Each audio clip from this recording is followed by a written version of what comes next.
ნაწარმოები შეიცავს თამბაქოს ნაწარმის, თამბაქოს აქსესუარის ან მოწყობილობის მოხმარებას. ნუ აიძულებთ ბავშვებს ისუნ თქვენ თქვენი კვამლი. მოწევა მამნებელია თქვენი ჯანმრთელობისათვის.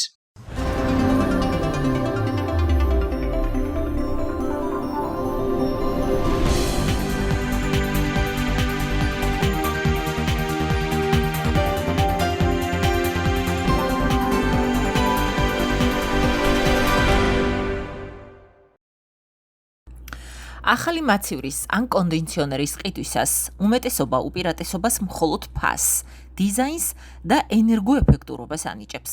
თუმცა არსებობს კიდევ ერთი მნიშვნელოვანი და საყურადღებო დეტალი. რომელ მაცივარ აგენტს, ანუ ეგრეთ წოდებულ ფრეონს მოიხმარს ჩვენ მიერ შერჩეული ტექნიკა. სწორედ ამ დეტალზეა დამოკიდებული იქნება თუ არა უსაფრთხო და ეკოლოგიური ახალი მაცივარი ან კონდიციონერი გარემოსთვის, ჩვენი ჯანმრთელობისთვის. ტექნიკის არჩევისას მყიდველებისთვის პრობლემაა ტექნიკის მაღაზიის კონსულტანტების დაბალი კვალიფიკაცია. ხშირად პერსონალი მომხმარებლის მიერ დასმულ კითხვებს ჯეროვნად ვერ პასუხობს. ჭირდებოდა ისეთი ტექნიკა, რომელიც იქნებოდა ნაკლებ, ასე ვთქვათ, ელექტროენერგიას ნაკლებს დაწვავდა და ეს ზუსტად ვიცოდით, რომ რამდენიმე თვეში იმოქმედებდა ჩემს საოჯახო ეკონომიკაზე. როდესაც მივედი ერთ-ერთ, ასე ვთქვათ, ელექტროტექნიკის მაღაზიაში, ძალიან გაოცებული დავრჩი იმდენად არაპროფესიონალი სპეციალისტები, კონსულტანტები დამხვდნენ, იმიტომ რომ როდესაც ვიკითხე, ძალიან გაუკვირდათ, იმიტომ რომ რაც მითხრეს, რომ აი ვიზუალურად უფრო მეტ ყურადღებას აქცევს მომხმარებელი და მსგავსი პრაქტიკა ძალიან იშვიათი იყო მათთვის. მინიმუმ 3A+ მაინც უნდა ჰქონოდა ამ ტექნიკას იმისთვის, რომ ყოფილიყო ენერგოეფექტური და რა თქმა უნდა ყოფილიყო ეკოლოგიურად სუფთაც და ნაკლებად ზიანი უნდა მიეყენებია, ასე ვთქვათ, გარემოზე, ხო? და სწორედ მეც არჩევანი გავაკეთე ესეთ ტექნიკაზე, რამაც ძალიან სწრაფად მომცა სულ რამდენიმე თვეში, ასე ვთქვათ, ეფექტი.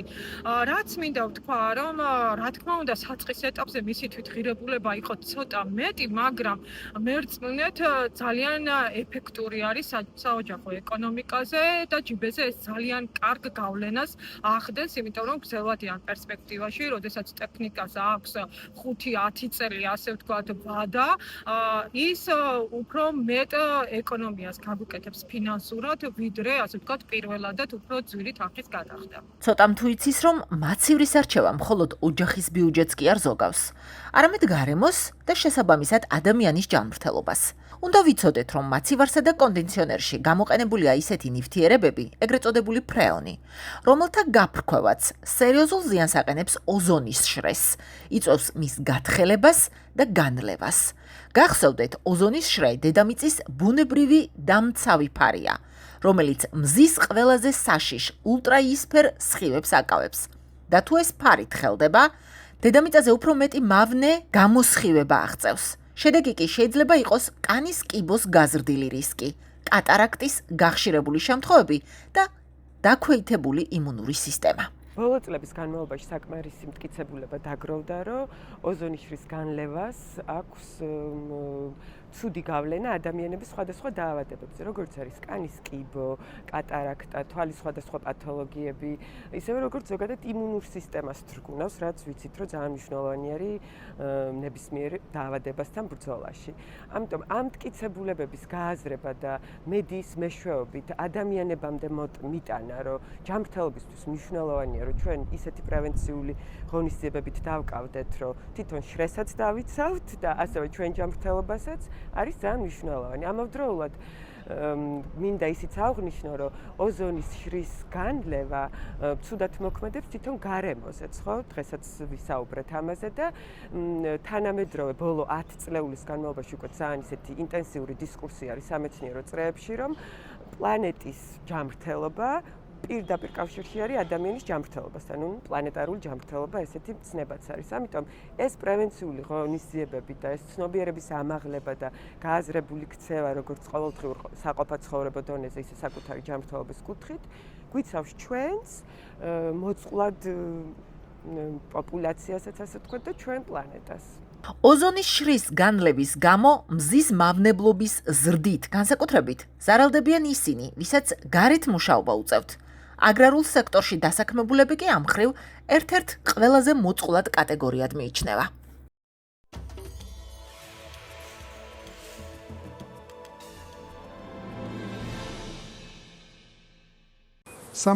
წლის მიხო პაპა საკუთარ ვენახში დღეში მინიმუმ 10 საათს ატარებს. ოზონის შრის შესახებ მხოლოდ ზოგადად ცმენია და არ იცის, რომ მისი დათხელების ფონზე მზის მავნე ულტრაისფერი გამოსხივების ზემოქმედება უფრო სახიფათო ხდება. შვილიშვილი ლუკა, რომელსაც სკოლაში გეოგრაფიის გაკვეთილზე ოზონის დათხელების რისკები გააცნეს, ცდილობს პაპა დაარწმუნოს, რომ მზისგან დამცავი საცხის გარეშე ხანგრძლივად გარეთ ყოფნა არ შეიძლება. ხოლო შუადღის საათებში, როდესაც მზე ზენიტშია, მუშაობას შეძლების დაგვარად უნდა მოერიდოს. ლუკას რჩევები მიხო პაპას აფიქრებს, თუმცა ვენახში საცხით მუშაობის იდეა ჯერ კიდევ ღიმილს გვრის. როდესაც ოზონის შრე თხელდება, დედამიწის ზედაპირამდე უფრო მეტი მავნე ულტრაისფერი გამოსხივება აღწევს. ეს ზრდის კანის კიბოსა და თვალის დაავადებების, განსაკუთრებით კატარაქტის განვითარების რისკს. ასევე შეიძლება დაასუსტოს იმუნური სისტემა. ზიანდება სასოფლო-სამეურნეო კულტურებიც, ვცირდება ზღვის პლანქტონი და საფრთხე ექმნება მთლიან კვებით ჯაჭვს. განსაკუთრებით ფრთხილად უნდა იყვნენ ბავშვები, ხანდაზმულები და ღია სივრცეში მომუშავე ადამიანები. მაღალმთიან რეგიონებში მცხოვრებლები განსაკუთრებით ფრთხილად უნდა იყვნენ, რადგან იქ ულტრაისფერი გამოსხივება უფრო ძლიერია. ამიტომ ოზონის შრის დაცვა მხოლოდ გარემოს დაცვითი საკითხი არ არის. ის პირდაპირ უკავშირდება ჩვენს ჯანმრთელობას. მზე ყოველთვის მავნებელი არ არის. იმისთვის, რომ მზის სარგებლიანობა შევინარჩუნოთ და მხოლოდ ნეგატივს ავარიდოთ თავი, არსებობს მარტივი წესები, რომელთა დაცვა აუცილებელია. მიუხედავად იმისა, რომ მონრეალის ოქმის შედეგად ოზონის შრე ნელ-ნელა აღდგება, მზის მავნე ულტრაისფერი გამოსხივებისგან დაცვა კვლავ აუცილებელია. თუმცა მზე მტრად არ უნდა მივიჩნიოთ. ზომიერად და სწორ დროს მიღებული მზის სხივები ორგანიზმისთვის მნიშვნელოვანია, მათ შორის D ვიტამინის გამომუშავებისთვის. მთავარი რეკომენდაციაა მოერიდოთ მზეზე ხანგრძლივ ყოფნას დღის ყველაზე აქტიურ საათებში, დაახლოებით 11-დან 16 საათამდე. ღია სივრცეში გამოიყენეთ ფართო სპექტრის, მინიმუმ SPF 30-ის მქონე მზისგან დამცავი კრემი. ატარეთ ფართოფარფლებიანი ქუდი, UV ფილტრიანი მზის სათვალე და მსუბუქი ტანსაცმელი, რომელიც სხეულს მაქსიმალურად ფარავს. განსაკუთრებული სიფრთხილეა საჭირო ბავშვების შემთხვევაში, რადგან მათი კანი ულტრაისფერი გამოსხივების მიმართ უფრო მგრძნობიარეა. მზისგან დაცვა მარტივი, მაგრამ ეფექტური გზაა კანის, თვალებისა და მთლიანად ჯანმრთელობის დასაცავად. ლუკამ მიხო პაპას ისიც აუხსნა, რომ მათ მცირე სამაცივრო საწარმოში გამოყენებული მაცივარ აგენტები განსაკუთრებულ სიფრთხილეს მოითხოვს და ტექნიკის თვითნებურად შეკეთება, როგორც ამას აქამდე აკეთებდნენ, დაუშვებელია. მათი მოქალაქეობრივი პასუხისმგებლობაა დანადგარების შემოწმება და შეკეთება კვალიფიციური სპეციალისტის ზედამხედველობით ჩატარდეს, რათა მაცივარ აგენტი ატმოსფეროში არ გაიფრქვეს. მიხო პაპამ შვილიშვილს სიტყვა მისცა, რომ ვენახში მუშაობისას მზისგან დამცავ საცხს გამოიყენებს და დღის 2-დან 5 საათამდე მზეს მოერიდება, რადგან, როგორც თავად ამბობს, ჯანმრთელობაზე ძვირფასი არაფერია.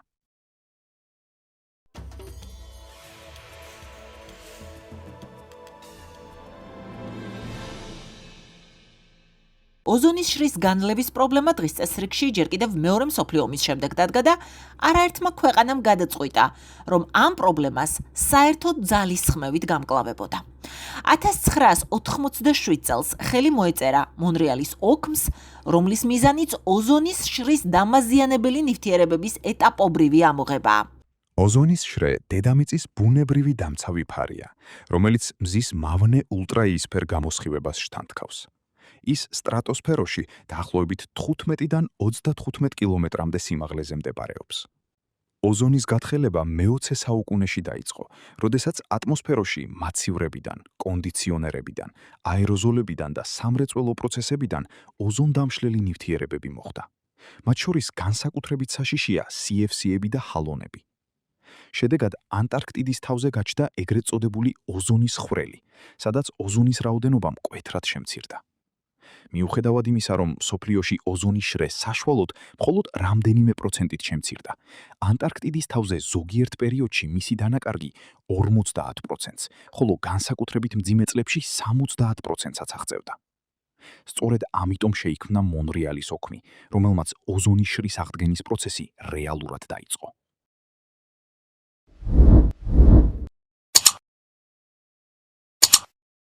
საქართველოს ამ შეთანხმებას 1996 წელს მიუერთდა.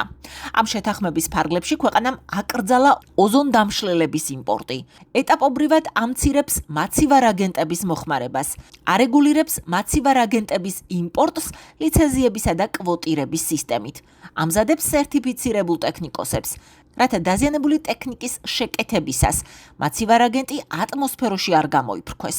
თუმცა, ჯერ კიდევ მნიშვნელოვან გამოწვევად რჩება ძველი მაცივარ აგენტების შეგროვება, აღდგენა, გადამუშავება და საბოლოო განადგურების სისტემა. მოქალაქეები ძველ ტექნიკას ნაგავსაყრელებზე ტოვებენ, სადაც მაცივარ აგენტების გაფრქვევის საფრთხე მაღალია. მნიშვნელოვანია, რომ მუნიციპალიტეტებში არსებობდეს ობიექტები, სადაც შესაძლებელი იქნება წყობრიდან გამოსული მაცივრების და კონდენსიონერების ჩაბარება და მათი ტექნოლოგიური გადამუშავება. იმისათვის, რომ მონრეალის ოქმით აღებული ვალდებულებები პირნათლად იქნეს შესრულებული ქვეყნის მიერ, სხვადასხვა უწყებების თანამშრომლობა არის აუცილებლად საჭირო.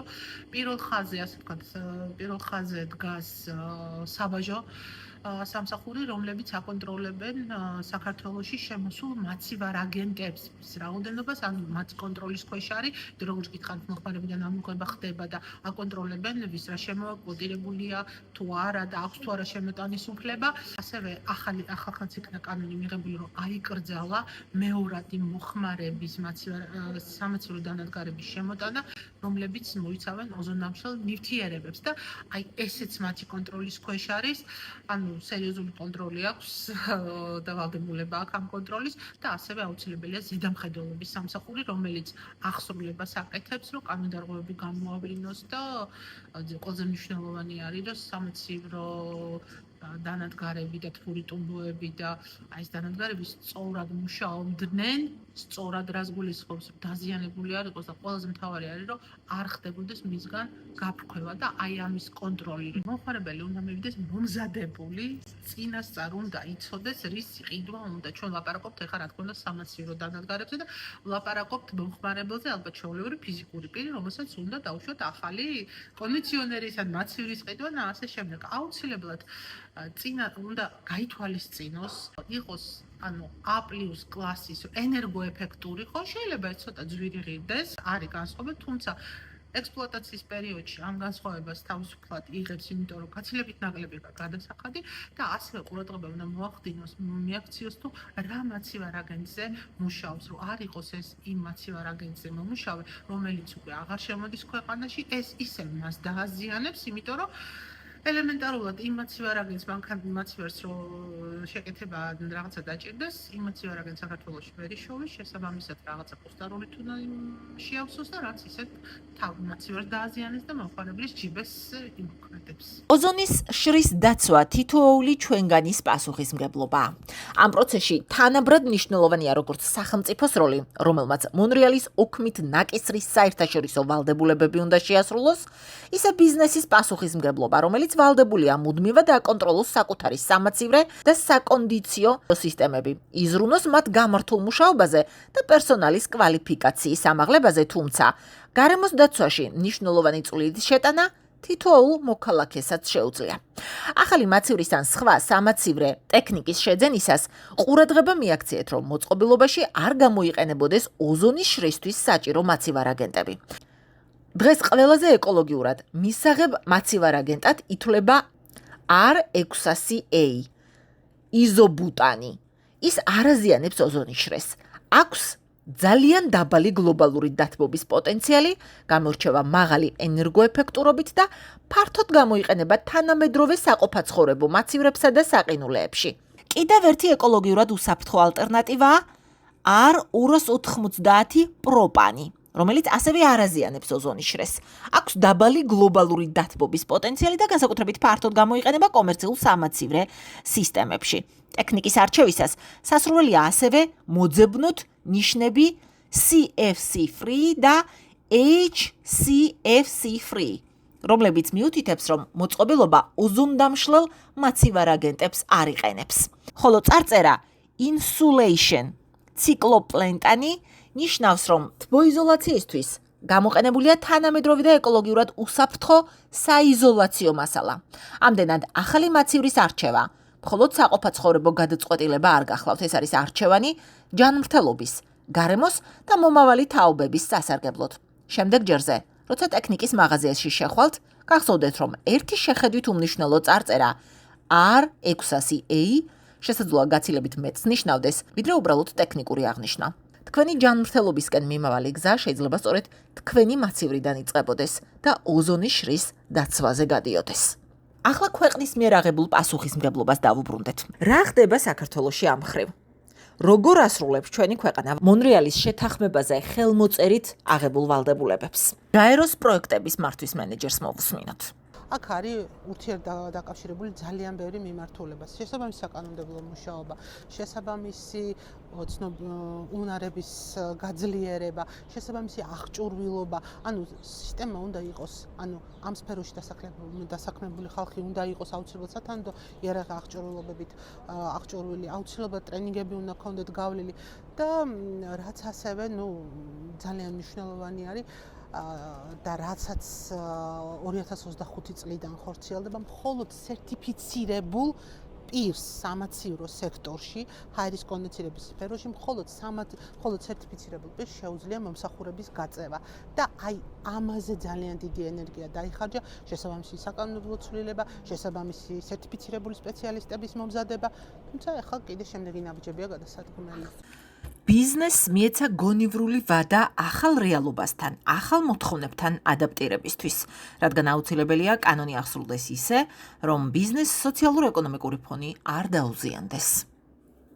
იდება პერიოდი, ანუ კანონის ძალით გეუბნება, რომ ეს რეგულაცია შევა ძალაში, თქვათ 1 წელიწადში, 6 თვეში, ანუ ბაზარს ვაძლევთ მომზადების საშუალებას, თუმცა როდესაც რაღაც საკანონმდებლო ცვლილებაზე მიდის მუშაობა, კერძო სექტორიც ჩართული არის ამ კანონმდებლობის მომზადებაში. შეიძლება ყველა რეგულაცია მათთვის კარგი არ არის, მაგრამ რაღაცა გარკვეული დათმობები ყველა ერთმანეთს შესახვედრად უნდა წავიდეთ და ანუ ამ პირობაში როგორი სიტუაცია არის, წელს დაიწყო ძალიან აქტიური აღსრულება. ანუ დიდი დიდი სამაცივრო დანადგარები, ვისაც აქვთ, ხო, იმას სერტიფიცირებული პირი თუ არ მომსახურება უფლება არ აქვს. შესაბამისად, ზედამხედველობის სამსახური გარემოსდაცვის და სოფლის სამინისტროს აკონტროლებს როგორც დანადგარებს, ასევე მაცივარ აგენტების მოხმარების რაოდენობას, ასევე სერტიფიცირებული პირი არის თუ არა. ეს კიდე სპეციალური ელექტრონული აღრიცხვის სისტემა არის შექმნილი, IRMS იქვია მონიტორინგის და აღრიცხვის, სადაც კონტროლდება საქართველოში შემოტანიდან ბოლო მოხმარებამდე მთელი ჯაჭვი მაცივარ აგენტების, იმიტომ რომ მიზანი რა არის, რომ ეს მაცივარ აგენტები არ უნდა გაიფრქვეს ჰაერში, ხო? მე თუ სიტყვაზე სადღაც ჯაჭვი დარღვეული მაქვს, ამას ყველაფერს აზრი არ აქვს. შესაბამისად, ეს მიმდინარეობს, რამდენად გამართულად მუშაობს დანადგარი, სადმე ჟონავს თუ არა. და საკმაოდ მაღალი ჯარიმებიც არის. რამდენად მზადაა საქართველოს ჯანდაცვის სექტორი გამოწვევებისთვის? ვკითხეთ აფილირებულ პროფესორს პლანეტარულ ჯანმრთელობაში მაკა მაღლაკელიძეს. რაც შეეხება ჯანდაცვის სექტორის მზაობას, ახლა ჯანდაცვის სექტორში და ზოგადად სამეცნიერო წრეში ინფორმაცია სულ განახლებადი არის, რაც 5 წლის წინ იყო, ახლა სულ ახალი მტკიცებულებები გვაქვს, ხო? ჩვენ მუშაობთ, სწორედ გინდაც ეს დღევანდელი ჩვენი შეხვედრა იმას ემსახურება, რომ ჩვენი სტუდენტები, ჩვენი აკადემია, სამედიცინო სექტორი ამ შემთხვევაში, რასაც ჩვენ წარმოვადგენთ, ემსახურებოდეს საზოგადოების ცნობიერების ამაღლებას და გინდაც იმ საკითხების ეს ოზონის შრის დათხელება იქნება თუ პლანეტარული ჯანმრთელობის ზოგადად სხვადასხვა საკითხებზე უფრო სენსიტიური იყოს. მე ვთვლი, რომ საქართველოს ჯანდაცვის სისტემა გარკვეულწილად მზად არის, იმიტომ რომ კარგი ექიმები გვყავს, უბრალოდ ზოგჯერ ეს გარემოს დაცვითი თემები იკარგება სხვადასხვა პრიორიტეტებს შორის და ალბათ ამიტომ მნიშვნელოვანი არის, რომ ყველამ ერთად აკადემიურმა სექტორმა და მედიამ უფრო ინტენსიურად ვიმუშაოთ ამაზე და რაც მთავარია, ეს მესიჯები მივიტანოთ მოსახლეობამდე გასაგებ ენაზე და ისეთ ენაზე, რომ მათ გაუჩნდეთ ნდობა მტკიცებულებების მიმართ. მეცნიერების შეფასებით, საერთაშორისო თანამშრომლობამ მნიშვნელოვანი შედეგი გამოიღო. ოზონდამშლელი ნივთიერებების გამოყენება მსოფლიოს მასშტაბით მკვეთრად შემცირდა და ოზონის შრე ახლა ნელ-ნელა აღდგენის პროცესშია. რატომაა მნიშვნელოვანი ბუნებრივ მაცივარ აგენტებზე გადასვლა? ამას ძალიან მოკლედ, რამდენიმე წინადადებით, ჩვენი გაშარჟებული AI გმირი მაცივარ აგენტი გაგაცნობთ. ბუნებრივ მაცივარ აგენტებზე გადასვლა სულ უფრო აქტუალური ხდება. მათი გამოყენება გარემოს ნაკლებ ზიანს აყენებს, რადგან ტრადიციულ მაცივარ აგენტებთან შედარებით მნიშვნელოვნად ამცირებს გლობალურ დათბობაზე უარყოფით გავლენას.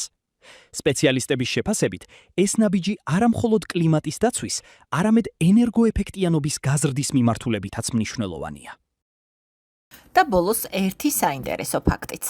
თუ სტრატოსფეროში მდებარე ოზონი დედამიწის ბუნებრივი დამცავი ფარია და მზის მავნე ულტრაისფერი გამოსხივებისგან გვიცავს, არსებობს მიწის ზედა ოზონიც, ანუ მიწის ზედაპირთან წარმოქმნილი ჰაერის დამაბინძურებელი ოზონის ფენა, რომელიც აზიანებს ადამიანის ჯანმრთელობას, მცენარეებს და ეკოსისტემას. ასეთი მეცნიერული გამოთქმაც არსებობს.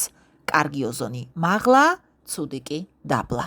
ასე რომ ვეცადოთ შევამციროთ მიწის ზედა ოზონი და ვიზრუნოთ სტრატოსფეროში მდებარე ოზონის ფენის აღდგენაზე, რომელიც ჩვენი ბუნებრივი დამცავი ფარია.